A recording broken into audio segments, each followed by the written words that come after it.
चंद्री नीत। सुमन 70 साल की औरत थी। उसकी नीत जमा ही चंद्री थी। एक दिन सुमन के घर के पास ही निर्मला का घर था। गली में सब्जी वाला सब्जी बेच रहा था, तो निर्मला ने उसे रोका और उससे सब्जी लेने लग गई।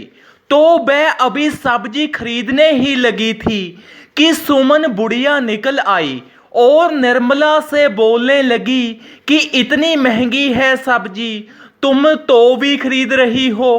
तो निर्मला बोलती है कि कुछ तो अब खाना ही है, आप भी ले लो।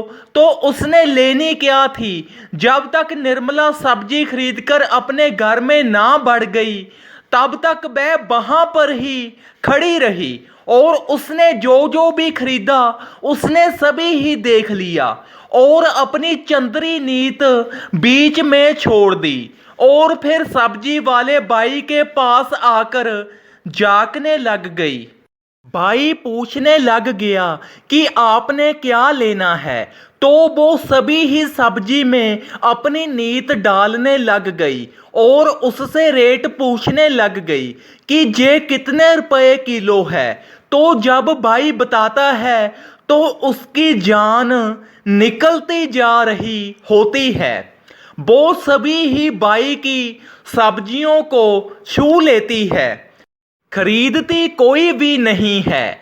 तो भाई भी बोलता है कि अगर नहीं खरीदना तो मेरा टाइम खराब मत कर। तो भाई वहां से चला जाता है और निर्मला भी सब्जी धर देती है। तो उसका घर सुमन के पास ही होता है। जब सीटी बजती है तो सुमन तो नीत पे नीत पाई जा रही होती है। वह सोचती है कि मेरे से तो खरीद नहीं हुई है, इसने तो खरीद कर धर भी दी है। तो सुमन निर्मला के घर चली जाती है। वह सभी रोटी खा रहे होते हैं उसी ही सब्जी के साथ में। वह निर्मला से बोलती है कि आप मुझे थोड़ी सी सब्जी दे दो, मैंने आज कुछ बनाया नहीं है। तो उन्होंने तो सब्जी बचाई नहीं होती है, वो तो सभी के सभी ही खा रहे होते हैं, क्योंकि खरीदी भी कम ही होती है महंगी होने के कारण। तो वह बोलते हैं कि और सब्जी तो है नहीं है, हमने भी सभी ही सब्जी जूठी कर दी है, नहीं हम तुम्हें अपने बाली से निकाल कर दे देते। तो वो अपनी चंद्री रूह पाती हुई चली आती है अपने घर को कि जे तो आराम के साथ बैठे खाना खा रहे हैं और मुझको तो नसीब नहीं हो रहा है। उधर सब्जी वाले भाई की भी कोई सब्जी उस दिन बिकी नहीं होती।